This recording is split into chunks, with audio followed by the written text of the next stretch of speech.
네, 이번 시간에 저희가 저 부동산 틱톡에서 좀 짚어볼 이슈는 지금 이제 문재인 정부가 출범한 지 이제 뭐 1년 좀 지났죠.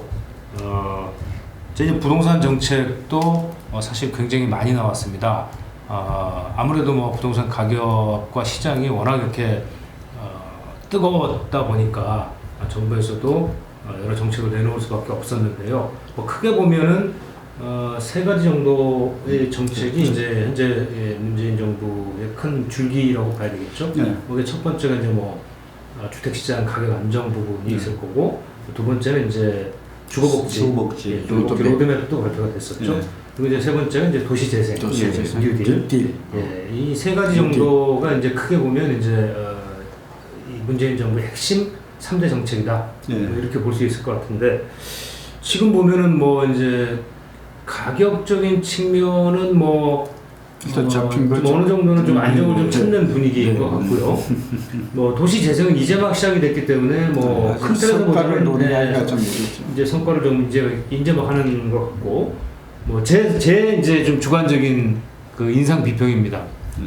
그래서 오늘 두 분이 좀 한번 그 각각에 대해서 한번 좀 평가를 좀 한번 해보는 게 예. 정책적인 측면에 좀 의미가 있지 않을까 생각되는데, 먼저 예. 교수님이 먼저. 예.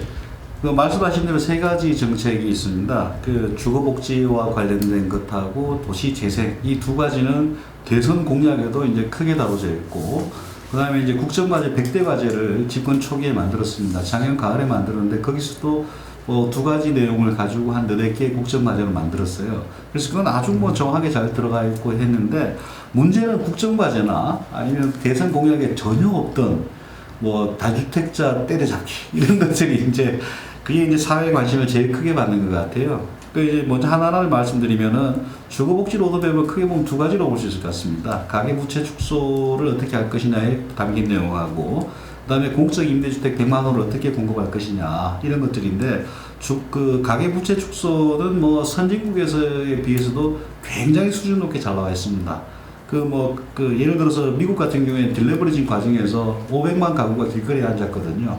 그런 것들을 막기 위해서 굉장히 꼼꼼하게 했다. 소득 계층별로 아니면 이제 처한 부채 상황별로 꼼꼼하게 해서 이제 세계적으로 높은 수준이다라고 여겨집니다.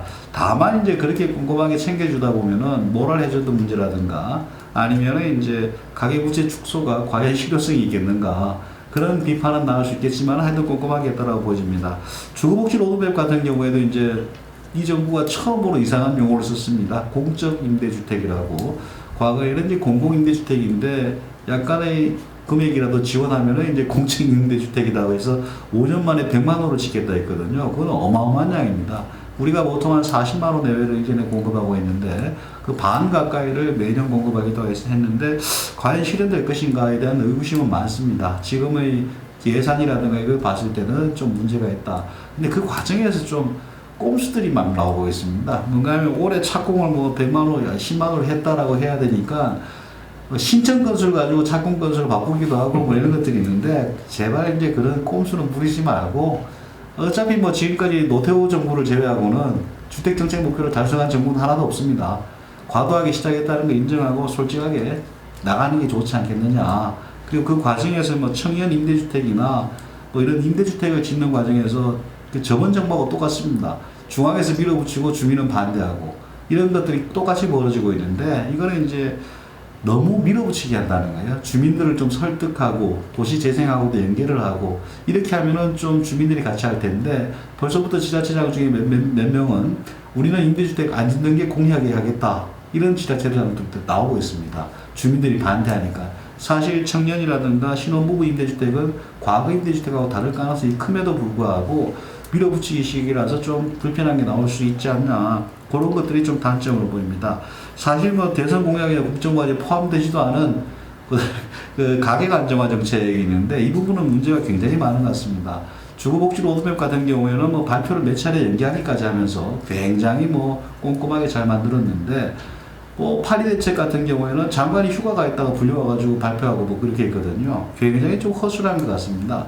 거기다가 뭐 발표하고 나서 문의를 이제 주민들이나 기자들이 했는데 국토부에도 담당자가 모르고 금융위에 물어봐라. 그리고 금융위에 전화하니까 우리도 모른다. 국토부에 물어봐라. 이런 혼선도 나타나고 그리고 맞는지 2주, 3주 만에 이제 보완책들도 나오고 그리고 또 후속 보완책이 또 나오고 그러니까 앞에 두 개 말한 그 정책들은 굉장히 꼼꼼하고 준비가 잘 돼 있고 전 정부보다 뛰어난 것들은 많은데 마지막에 한 가지 국민들이 가장 관심을 가지고 있는 그쪽은 굉장히 좀 허점이 많다. 그리고 이것들이 시장에 어떤 영향을 미치느냐.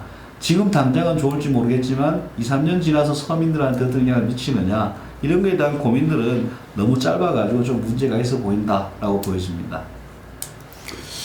네, 신 교수님께서 워낙 구체적으로 자세하게 짚어 주셨으면 저는 좀 간략하게 요점만 좀 말씀을 드리죠. 우선 뭐 세 가지 정책을 구분해서 설명드려야 되니까 가격 안정, 이 문재인 정부의 정책 목표는 뭐 어느 정도 달성이 된 것 같습니다. 그러니까 지금 어쨌든 정부가 1년이 지나면서 뭐 여러 번의 투기 수요 억제 대책을 쏟아냈는데 이런 것들이 정책의 약발이 좀 시간이 지나서 점차 좀 가시화된 게 아닌가. 물론 정책의 효과만 있었다고 저는 보지는 않아요. 그러나 사이클적 측면도 있었음에도 어쨌든 시장이 지금 안정성, 외형적으로는 그렇게 보여지고 전세 가격도 안정이 되고 또 매매 가격도 지금 뭐 급등세가 좀 재건축을 포함해서 진정되는 이런 국면들은 분명히 정책의 효과도 있다 이렇게 긍정적으로 평가를 하고요. 다만 좀 아쉬움이 있다면 이 가격을 안정시키는 데 있어서 이 투기 수요, 그러니까 다주택자 갭 투자 이런 때문이다라고 이렇게 진단을 해서 너무 과도하게 규제 일변도 정책을 폈던 점, 이런 점은 좀 아쉽다라고 보여지고 두 번째는 결국 이런 정책들은 시장의 원리죠. 그러니까 수요 공급의 법칙을 결국 훼손할 가능성이 높아요. 예를 들면 강남의 재건축도 이렇게 억지를 하다 보면 결국은 새 아파트 공급이 줄어들어서 다시 시장이 불안해질 여지가 있다는 점, 이런 점들은 지금 정책 당국자들도 지금 이 안정이 근본적 안정이 아니라는 점에 조금 다소 좀 정책의 유연성이 필요하다라는 말씀을 드리고, 두 번째는 주거복지 로드맵과 관련해서도 뭐 신 교수님 지적하신 대로 저는 좀 긍정적으로 봅니다. 다만 의욕이 너무 앞서고 실행은 좀 따라가지 못하는 그런 면이 있지 않을까. 물론 4년이나 남았기 때문에 뭐 이건 뭐 실행이 안 될 거다 예단하는 것은 아직 좀 섣부른 것 같은데요. 그러나 예산이라든지 택지라든지 뭐 예컨대 서울 주변에 뭐 몇 군데 뭐 판교라든지 여러 군데 뭐 한 서너 군데를 집어가지고 지금 뭐 복정이라든지 이런 지역이죠. 이렇게 공공임대 아파트를 공급하겠다고 했지만 이것만 가지고 100만 가구가 달성이 가능한지 이런 점들은 과거의 정책의 경험으로 보건대 좀 의문이다. 그러나 좀 더 세밀한 공급 확대 정책이, 공공임대 확대 정책은 필요하다라는 말씀을 드리고요. 세 번째가 이제 도시 재생인데요. 이게 뜨거운 감자 같아요.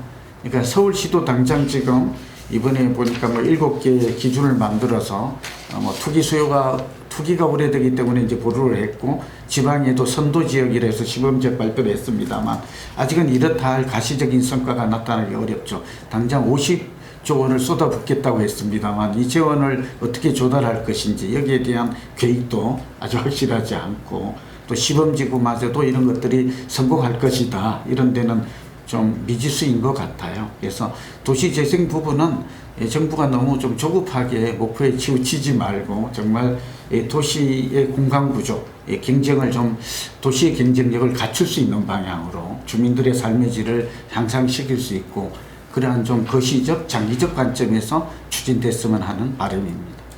도시재생 같은 경우에는 이제 선진국들은 한 40년, 50년 했습니다.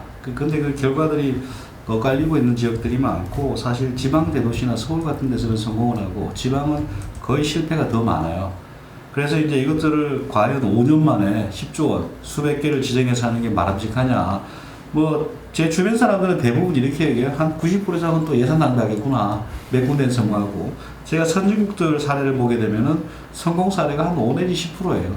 그래서 특히 이렇게 급하게 하면 다 실패할 가능성이 높기 때문에 더 조심하는 게 바람직하다.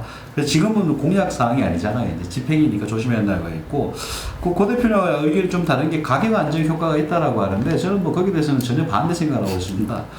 가격 안정을 그러면 언제 달성해야지 효과가 있는 거냐? 어느 정도까지, 어느 기간까지 돼야 되느냐? 파리 대책 나오고 폭등했거든요. 그때는 효과가 없다가 지금은 이제 효과가 있다? 그것도 웃기는 얘기고, 그 다음에 이제 어느 지역이 올라야 되느냐? 전국 지표상으로 우리는 가격이 폭등한 적이 없습니다, 최근에. 지방은 빠지고 있고, 서울 일부 지역만 오르고, 그것도 특정 단지만 올라요. 강남이 뭐 작년에 그렇게 올랐다도 6%거든요. 전체 지수로 보면은. 제 뭐 옆에 아는 사람은 보니까 3년 동안 돈 오른 게 없대요. 강남 아파트에 사는데도.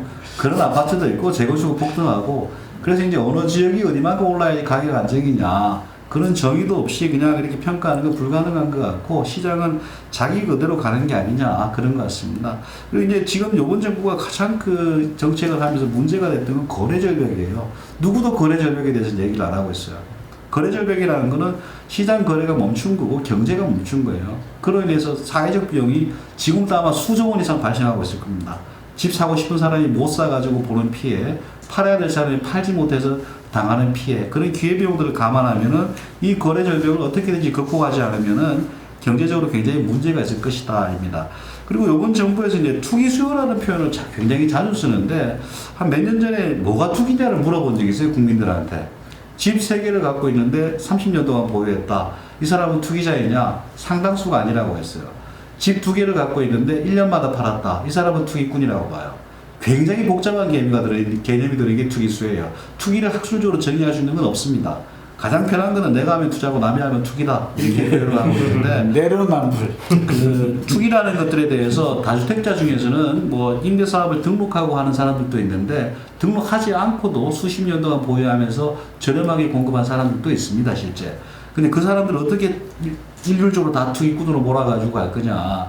그 다음에 서울에 사는 서울 평균 아파트가 거의 7억인데 규제 대상은 6억이었거든요. 6억만 넘어가면은 뭐 LTV, DTI 다 규제를 때려버리니까, 그럼 서울 사는 사람들은 다 투기꾼인 거예요. 투기꾼 사는 집에 사는 거, 반 이상이.